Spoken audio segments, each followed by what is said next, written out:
Okay, hello there, everybody. I'm introducing, I guess, our third topic for room with this talk. Certainly, the third essay option, which is intertextuality. Um, so it's a nice, specific, well-defined topic. This, I think, which may catch the imagination of some of you. There's some videos to watch, a little bit of video watching. There's some articles to write, but basically for this unit of work, you've got two writing tasks. You've got to do some short answers in a Moodle quiz, and you're going to do some complete a notes sheet, which you won't actually have to submit. That is for your own purposes. Okay. This talk is going to help you to give quality answers to both of those tasks. So you'll want to take some notes.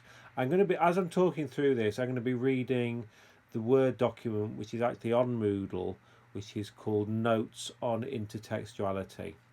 And there's a grid in there to fill in, and that's basically the notes task. So I think it would be very efficient and effective if you've got a copy of that Word document as I'm talking. Maybe have it in a different window, or watch this on your phone and have the Word document on your laptop, or print it out, whatever works for you. Okay, but if you can look at that Word document, notes on intertextuality, whilst I'm talking through it, that's going to work really well. You can gather the answers you need. Okay, so we start with a definition of intertextuality. It's basically, I guess it's a fairly straightforward idea. If you break the word down into intertextuality, you've got intertext. We're familiar with this idea of texts. So a text is a unit of language. In literature, we're mostly dealing with novels or poems or plays, but a text could equally be a conversation or a newspaper article or a film or a television program. All of these are units of language and they count as texts. So it's a very broad term. And then inter means interconnected. As far as literature goes, what we're interested in is works of literature which incorporate within themselves references to other texts. And the theory goes with intertextuality that it's basically impossible to write a work of literature which doesn't do this. Because you don't have to explicitly quote or deliberately reference other texts. Every time you use a phrase or a word, its meaning will be created for the reader by their experience of that phrase or a word in previous texts. So really, there's this kind of web of connection between every text and the text that have gone before it anyway. We're always quoting, perhaps on purpose, perhaps not on purpose, bits of language. So, for instance, in everyday life, if you quote a meme, say on social media, you quote a meme, there's a phrase going around, you use that. We can regard that as intertextuality. If you do your own version of that meme, you remix it, rephrase it, that's intertextuality. Bring it more close to Shakespeare. Everybody knows the quote "to be or not to be," okay, and it crops up every now and then in discourse, in conversations and stuff. So that would be a deliberate quoting of Shakespeare. But then there's lots of other phrases that Shakespeare created, and people don't know they're Shakespeare. You may or may not know the phrase "neither a borrower nor a lender be." It is quite well known. Most people don't know it comes from Hamlet. So texts are always quoting each other, either on purpose or not on purpose.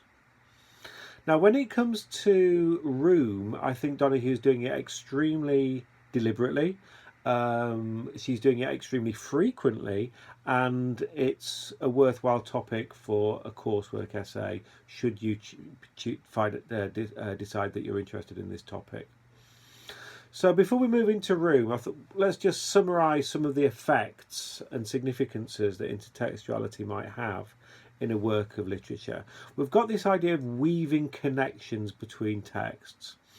And I hope on the literature course I've encouraged you to think of connections as being significant, connections as being important and meaningful and interesting. So straight away, if you connect one text to another text, that's going to be significant. It can add meanings, it can add connotations as we think of another text, as we read this one. It can have more specific effects like create surprise. We can quote a text humorously. It can be ironic, so that the text I'm quoting kind of doesn't fit what's happening now, so it can create a jarring effect. It can create seriousness if I'm quoting maybe a religious text or something like that. So it can give a text seriousness or solemnity or moral significance. It can do all sorts of things basically. And if you're analysing intertextuality, the more specific you are about those effects, the more marks you're going to get in your essay. So rather than just giving the general purpose, this is what intertextuality does, can you judge it for yourself on a case-by-case basis? So to get down into specifics, I've kind of listed some of the important examples of intertextuality in Room.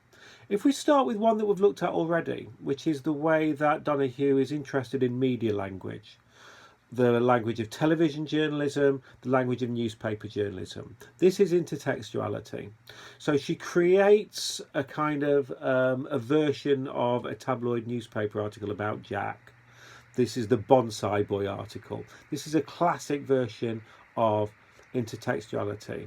The label I would put on this intertextuality is pastiche, which is where you create your own kind of version of a text. You copy its style, you copy its devices and techniques.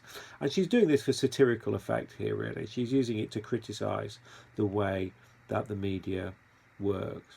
So there's an overlap with the idea of different discourses. And then if we go into 4 other examples that I'm going to talk through. The epigram, which is the quotation before the novel starts, kind of the little prologue really. We call this the epigram, where we refer to, we use another text to introduce a text.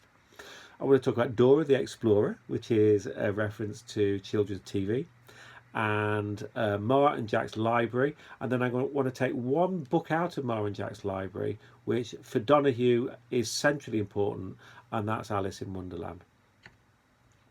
The first texts are going to be covered in the little Moodle quiz, okay, and then after that you're going to the books we're going to look at are going to be covered by the notes on intertextuality Word document, so that this material goes into those 2 places. Okay, let's start with this epigram. It's called Danae. And it goes, it's a poem, short poem, and it goes, such trouble I have, and you sleep. Your heart is placid. You dream in the joyless wood, in the night, nailed in bronze. In the blue dark, you lie still and shine. So, this poem was written, 2,500 years ago by Simonides. This is a modern translation that we have, which Donahue translates. And it refers to the myth of Danae and Perseus. In the tasks, there's a link to have a look at that story. But if we pull the basic essentials out from this, Danae is held captive. She is raped by the god Zeus, who comes to her in a magical form. She gives birth to a baby boy. That baby boy is called Perseus, and Perseus turns out to be a great hero.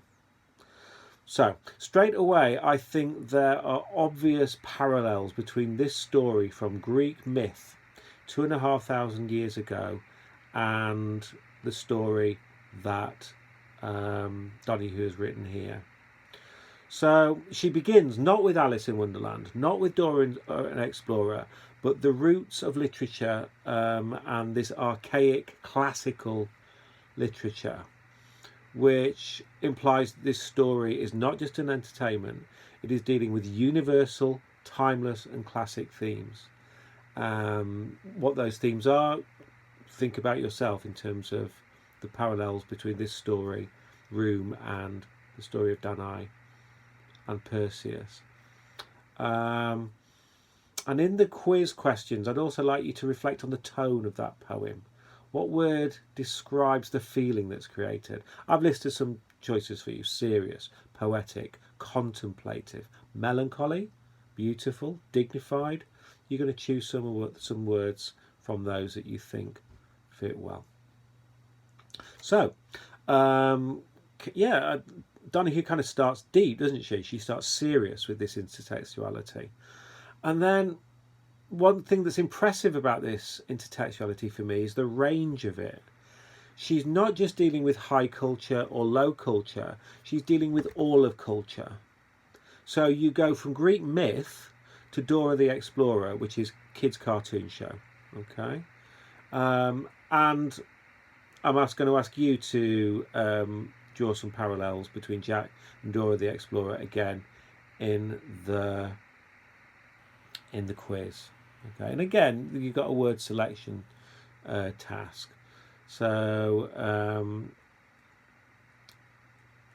but in your essay, if you're writing this, I'd like you to talk about this kind of range of from high culture to low culture, and that's going to be somewhere in your essay.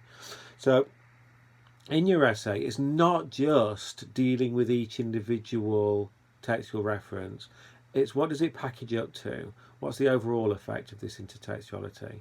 So this breadth and range of reference, I think that's an idea we can deal with. Okay, so let's flip from those quiz questions to actually completing your Word document and filling in the grid for your for these texts. So we look at Jack and Ma's library. And Jack gives us what is essentially the catalogue of the library. So he lists all the books that are present in Room. And I think they're an interesting and significant collection of titles. It's divided into books with pictures and books without pictures. So books with pictures is Jack's, books without pictures is Ma's, but that's how he differentiates them and divides them up. So if we start with Jack's books, you get my big book of nursery rhymes. So the significance I'd be drawing from here is it's very familiar. Jack is sharing an experience that all children will be having. He's plugging into he's participating in the common culture. So those nursery rhymes he gets as long as everybody else. So it's a way of normalising Jack, I think. The word big, I think, is interesting. Size is obviously a very key idea in Room that Donahue plays with, bigness and littleness. The big book of nursery rhymes is a way of expanding Jack's horizons. Through these stories and through his imagination, he can travel into different experiences, different worlds, meet different people, participate in different stories. So it's the bigness of that book which I think matters. Dylan the Digger, possibly a less obviously significant title, but is there a suggestion here of digging his way out? A suggestion. There's certainly a sense of energy and vitality and strength, especially when Jack starts to read from Dylan the Digger. The language is full of exuberance and power, really. So I kind of have a vague connotation of him digging his way out of Room, I think, from that. The pop-up airport is interesting. You'll be familiar with the idea of a pop-up book. You open up the page and then you get this three-dimensional scene which arises from you. I think that illustrates the way that books are very real for Jack, or stories are very real, and the way that his imagination is part of his reality. So this book kind of comes to life physically. It kind of blurs the distinction between the imaginary and the physically real, I think, with a pop-up book. But more obviously important is the idea of the airport, because then you have an idea of travel, of escape, of transportation. It links to those contrails, those jets that Ma and Jack saw through skylight. Impossibly far away for the two of them, but an image of adventure and escape and liberation. Okay, so that would be kind of my starting points for those books. You would be going into detail on those in the essay. I've missed out one for Jack's books, which is The Runaway Bunny, because I think you can do that one yourself. Okay, The Runaway Bunny.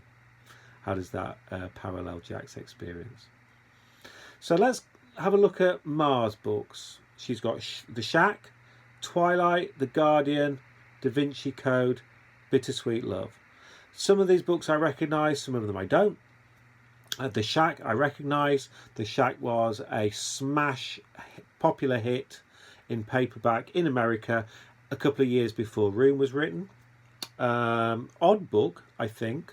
There's a link for you to read the details of in more detail, which is an optional extra, because you could start to develop this book more interestingly and the ideas about this book. But in essence, you have a story of a man.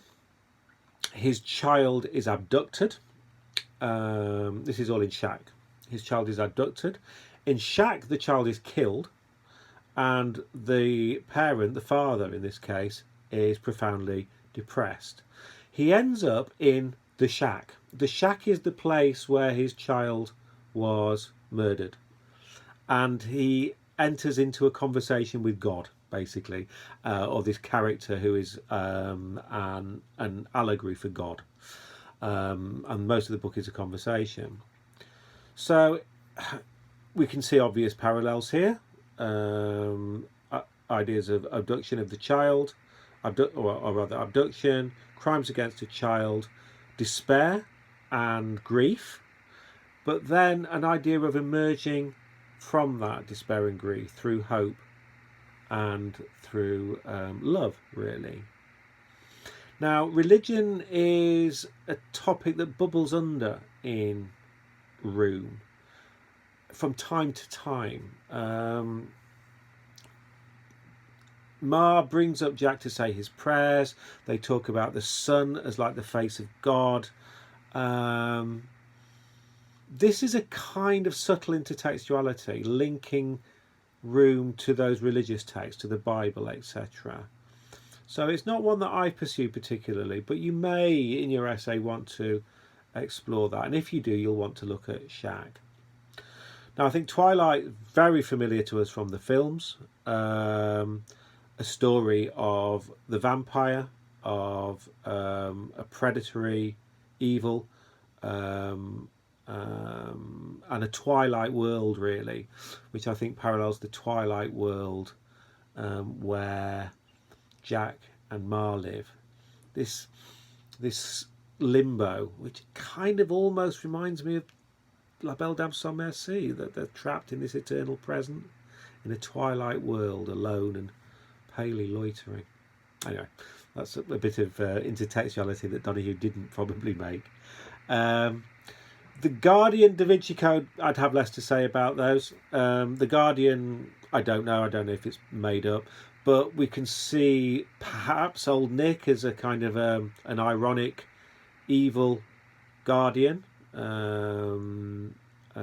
kind of a demonic inversion of a guardian, guarding them as a jailer, as a captor. But of course, then we've got Ma as Jack's guardian. So ideas of guardianship and guarding, I think there's a dark version and there's a loving version in Room. And then finally, Da Vinci Code. Well, again, as a smash hit. One thing it's doing really is just the recognition factor of that book is important. It plugs Ma into the popular culture of her day. She's reading the same popular novel that everybody else is. It creates a little bridge between outside and Room. Whether there's a reference to the code which is on the door pad, which they can't access, because the book's all about solving this code, solving this puzzle. So for Ma, it's how to get out, and specifically, she can't break the code of the door, the keypad on the door. Maybe the book has some religious themes. Maybe that's relevant. You might want to look into that. And again, I've left Bittersweet Love as a book that Ma's reading. I'm assuming this is a made-up title. It sounds to me like a fairly trashy kind of romance novel, Bittersweet Love. Don't know.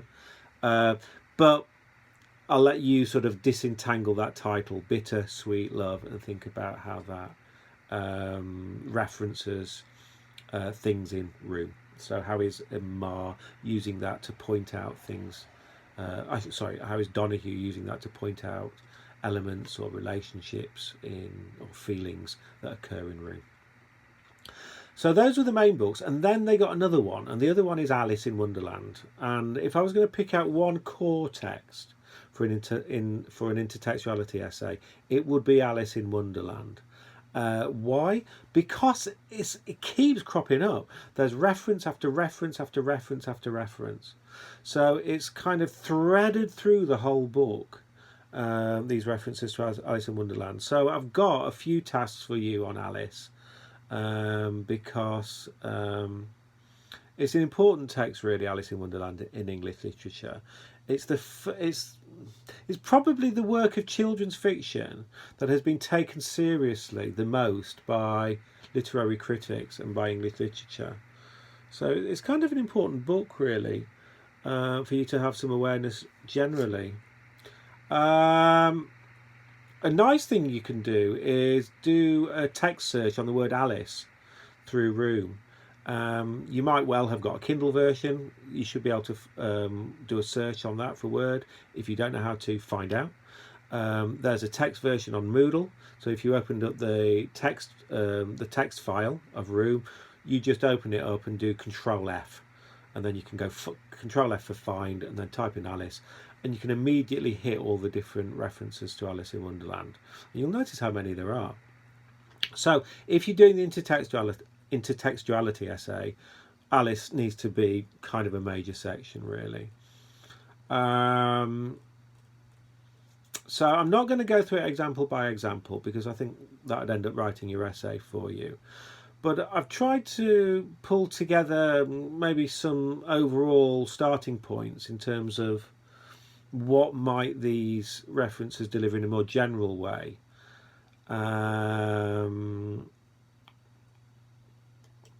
So what does it add to the book, all these references to Alice? So I've listed 3, which is on your sheet. Number 1, a pleasurable layer for the informed reader to explore. It adds richness and interest. So most informed readers will know the story of Alice in Wonderland. I should say, actually, it's a slightly complicated text, because it was never called Alice in Wonderland. It was published as Alice's Adventures in Wonderland, but that often gets shortened to Alice in Wonderland. And then there was a second volume called Alice Through the Looking Glass, and a lot of people kind of lump those two narratives together into the Alice stories. So I don't think that really matters too much for us. I'm going to be happy in the essay for you to talk about Alice in Wonderland, because people do. But be aware that it's actually 2 books, and the main one is Alice's Adventures in Wonderland. So there is a kind of a pleasure just in finding these connections and the fun of it, really. Now, Alice is in Wonderland. She goes into a world of magic. And she goes into a world of adventure and of freedom, because she's all on her own as a little kid. So I think this kind of reinforces the idea of Jack in a magical world, of a world of the imagination, where lamps and wardrobes have personalities. There's something a bit Wonderlandish about this, a world where you can talk to cats and dormice and dodos, and you can make friends with a mouse, and there is a flavour of Wonderland in Alice's in Jack's experience. And then once it gets out, you get this idea of adventure. And I think the idea at the beginning of the book is important, really, of Alice in Wonderland, because she falls down a rabbit hole and then she disappears from the normal world. And that's basically what Ma's done. She's fallen down a rabbit hole and disappeared. So yeah, there's some questions for you on the quiz that'll cover this. So hopefully that'll be quite useful to you. And then as the book goes through, it's there are several places where Jack tries to use Alice to make sense of his own world. He almost uses it as a kind of a guidebook or a template to try and compare to what's happening to him. And sometimes that works, and sometimes quite often it doesn't, because obviously Alice in Wonderland is a story full of bizarre and strange and surreal happenings. So I picked out a little example. When I was asleep, says Ma, the only time I wasn't was the only time I wasn't crying. So I slept about 16 hours a day. And then Jack says, "Did you make a pool?" And Ma is completely confused by this. And then Jack explains, Alice cries a pool because she can't remember all her poems and numbers. And then she's drowning. So there's a kind of a poetic quality to this, a drowning in your own tears. It's a rather poignant metaphor for drowning in despair. I guess that's kind of what happens to Ma later, that her despair almost kills her, almost drowns her. But yeah, on a more simple level, this completely flummoxes Ma. She doesn't know what the hell Jack's on about. So I think there's a little bit of comedy there, a little bit of humour. So you need to watch out for those kind of more light-hearted effects as well. So to finish off this video, I just thought I'd run through a few pages and talk about how you could start to do some close analysis. Because you don't just want big ideas in the essay, you need that close analysis of quotation. So I kind of started from page 88 and started to work through and find examples of intertextuality. You're more than welcome to build on these ideas in your essay, but you'd want to find your own as well. Okay, you can't only do these examples. But if I start on page 88 or use a text search if your page numbers are different. Jack says, Ma tells me Hansel and Gretel and how the Berlin Wall fell down and Rumpelstiltskin.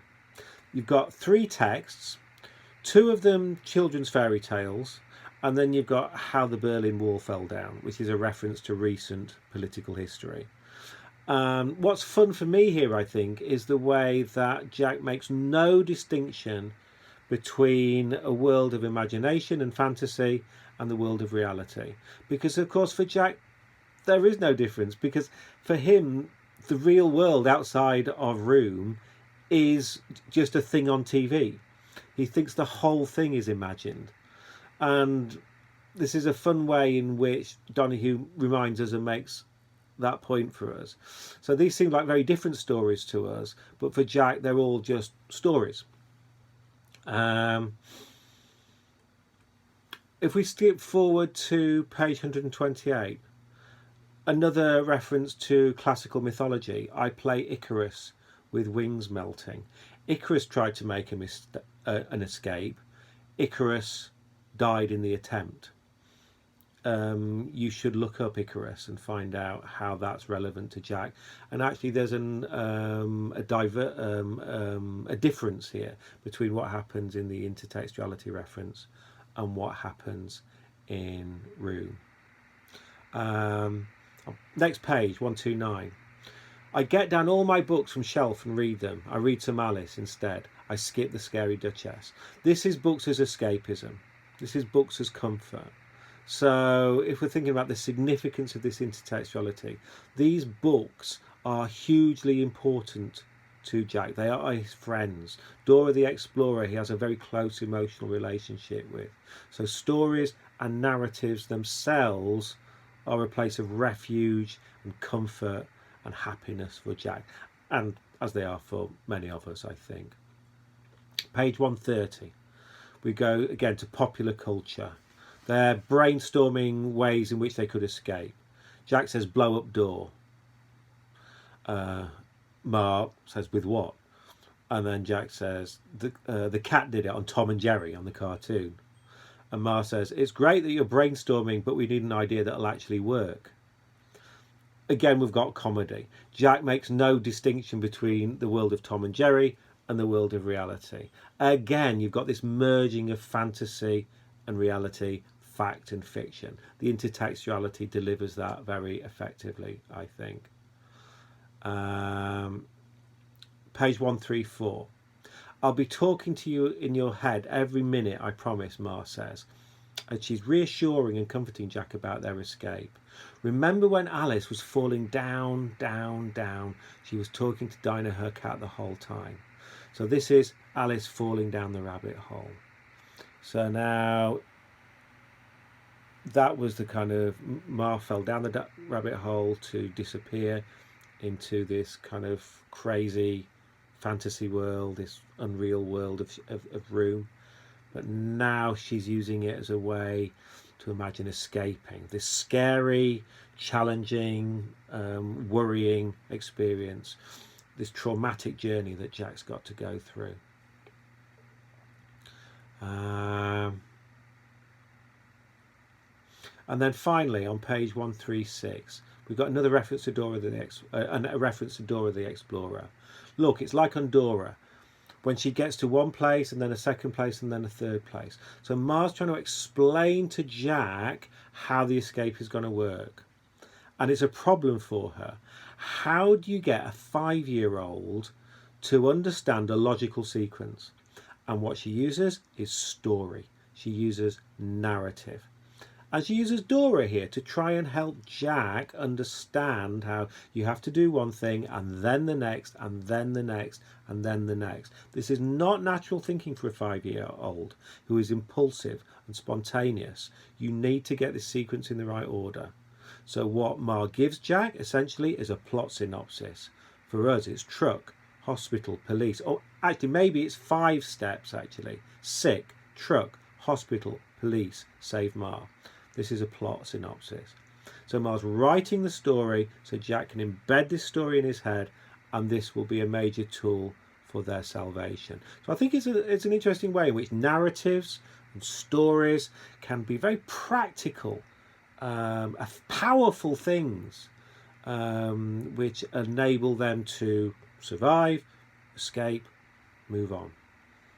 So hopefully you'll find a whole range of different ways in which intertextuality is important in this book. It's going to be useful whichever essay you do, whether you do narrations, or it definitely fits in with different voices and discourses, etc. But if you end up with the intertextuality essay, these are the topics that you need to deal with. Okay, so I've got over my half an hour, so thanks for listening. Bye-bye.